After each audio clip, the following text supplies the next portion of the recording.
Assalamualaikum warahmatullahi wabarakatuh. Nama saya Ahmad Jawahirul Mahmud. Di sini saya akan mempresentasikan tentang keamanan jaringan wireless. Oke, yang pertama tujuan dan rumusan masalah. Tujuan penulisan dari makalah ini adalah untuk membahas mengenai keamanan jaringan dan bagaimana untuk mengetahui vulnerability dari suatu jaringan. Sehingga dengan mengetahui kelemahan yang terdapat pada jaringan, maka langkah-langkah untuk mengatasi kelemahan ini dapat dilakukan. Yang kedua yaitu rumusan masalah. Dalam makalah ini kami selaku penyusun membatasi masalah yang kami bahas yaitu keamanan jaringan komputer terutama jaringan WiFi. Konsep keamanan jaringan. Keamanan jaringan sendiri sering dipandang sebagai hasil dari beberapa faktor. Faktor ini bervariasi tergantung bahan dasar. Tapi secara normal setidaknya beberapa hal di bawah ini diikut sertakan. Yaitu yang pertama confidentiality atau kerahasiaan, yang kedua integrity atau integritas, yang ketiga availability atau ketersediaan. Keamanan klasik penting ini tidak cukup untuk mencakup semua aspek dari keamanan jaringan komputer pada masa sekarang. Hal-hal tersebut dapat dikombinasikan lagi oleh beberapa hal penting lainnya yang dapat membuat keamanan jaringan komputer dapat ditingkatkan lagi dengan mengikut sertakan hal di bawah ini. Yang pertama non-repudiation, yang kedua authenticity, yang ketiga possession, yang keempat utility. Keamanan informasi terdiri dari perlindungan terhadap aspek-aspek berikut.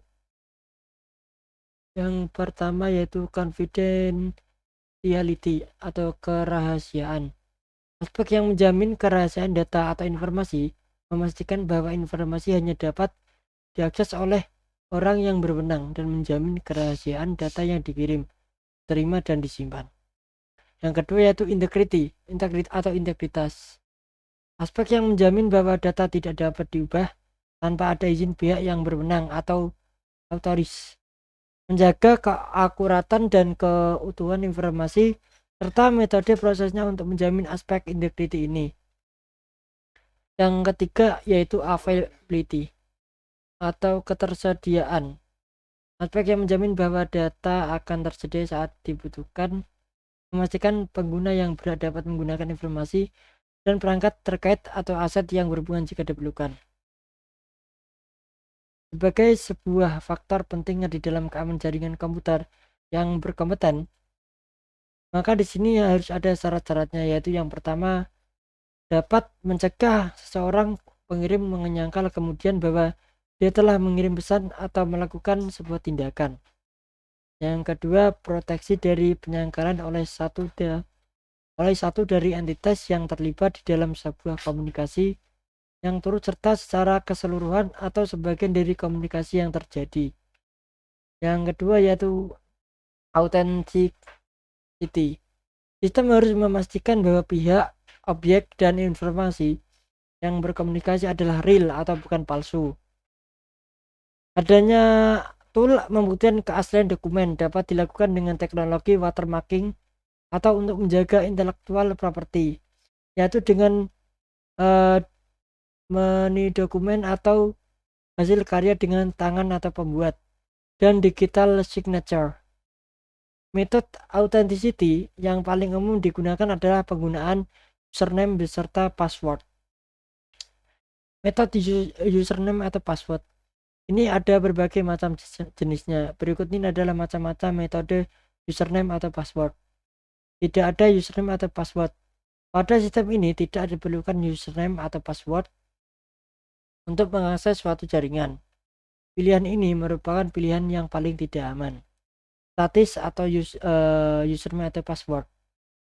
Yang kedua ini adalah metode username atau password yang tidak berubah sampai diganti oleh administrator atau user, dan rawan terkena playback attack, face dropping, theft, dan password cracking program.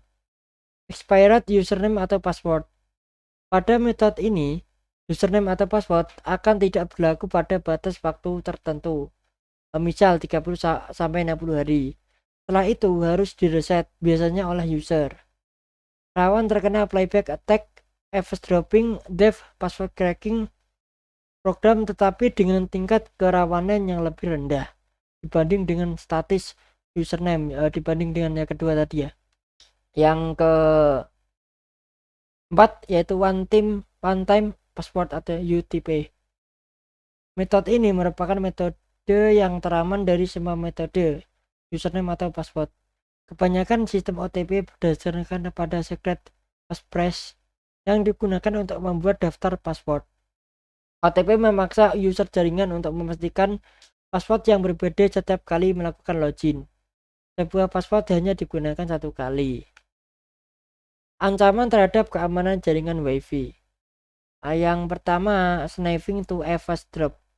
Adalah paket yang merupakan data seperti akses HTTP, email, dan lain-lain yang dilewatkan oleh gelombang wireless dapat dengan mudah ditangkap dan dianalisis oleh attacker menggunakan aplikasi paket sniper atau Kismet. Yang kedua adalah denial of service attack. Serangan jenis ini dilakukan dengan membanjiri atau flooding jaringan sehingga sinyal wireless berbenturan dengan dan menghasilkan paket-paket yang rusak. Yang ketiga adalah man in the middle attack. Peningkatan keamanan dengan teknik enkripsi dan autentikasi masih dapat ditembus dengan cara mencari kelemahan operasi protokol jaringan tersebut. Salah satunya dengan mengeksploitasi address resolution protocol atau RP pada TCP atau IP sehingga hacker yang cerdik dapat mengambil alih jaringan wireless tersebut. Yang keempat yaitu rogue atau unauthorized access point. Rogue AP ini dapat dipasang oleh orang yang ingin menyebarkan atau memancarkan lagi transmisi wireless dengan cara elegan atau tanpa izin. Tujuannya, penyerang dapat menyusup ke jaringan melalui AP liar ini. Yang kelima yaitu konfigurasi access point yang tidak benar. Kondisi ini sangat banyak terjadi karena kurangnya pemahaman dalam mengkonfigurasikan sistem keamanan AP. Yang keenam yaitu scanning. Scanning adalah metode bagaimana caranya mendapatkan informasi banyak-banyaknya dari IP atau network korban. Biasanya scanning dijalankan secara otomatis mengingat scanning pada multiple host saat menyita waktu. Yang ketujuh, brute force adalah sebuah teknik di mana akan dicobakan semua kemungkinan kata kunci password untuk bisa ditebak untuk bisa mengakses ke dalam sebuah sistem. Selanjutnya ada rootkit. Rootkit adalah alat untuk menghilangkan jejak apabila telah dilakukan penyusupan. Rootkit biasanya mengikutkan beberapa tool yang dipakai oleh sistem dengan sudah dimodifikasi sehingga dapat menutupi jejak. Sebagai contoh, memodifikasi PS di Linux atau Unix sehingga tidak dapat melihat background proses yang berjalan. Selanjutnya yaitu mengamankan jaringan Wi-Fi. Web atau Web Equivalent Privacy. Teknik pengaman jaringan wireless ini adalah standar keamanan pada 802.11. Teknik ini akan membuat jaringan nirkabel akan mempunyai keamanan yang hampir sama dengan apa yang ada di dalam jaringan kabel. Web menggunakan sistem enkripsi untuk memproteksi pengguna wireless LAN dan level yang paling dasar. Web memungkinkan administrator jaringan wireless membuat encryption key yang digunakan untuk mengenkripsi data sebelum data dikirim. Encryption key ini biasanya dibuat dari 64 bit key awal dan dipadukan dengan algoritma enkripsi RC4. Yang kedua yaitu WPA atau Wi-Fi Protected Access. WPA merupakan teknik pengamanan jaringan wireless LAN yang menggunakan teknik enkripsi yang lebih baik dan tambahan pengamanan berupa autentifikasi dari penggunanya. Ada dua model enskripsi pada jenis ini, yaitu TKIP dan AES. TKIP atau Temporal Key Integrity Protocol menggunakan metode enkripsi yang lebih aman dan menggunakan MIC atau Message Integrity Code untuk melindungi jaringan dari serangan. Sedangkan AES adalah Advanced Encryption System, menggunakan enkripsi 128 bit blok data secara simetris.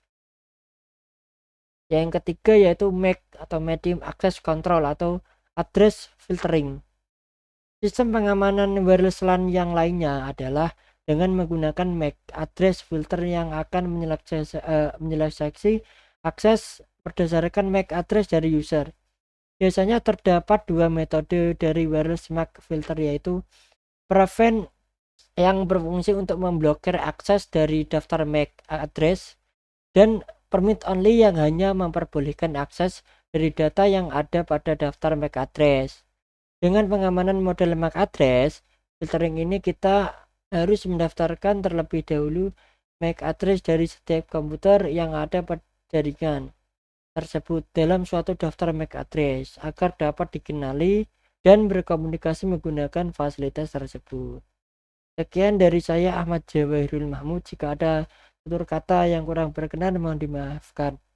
Assalamualaikum warahmatullahi wabarakatuh.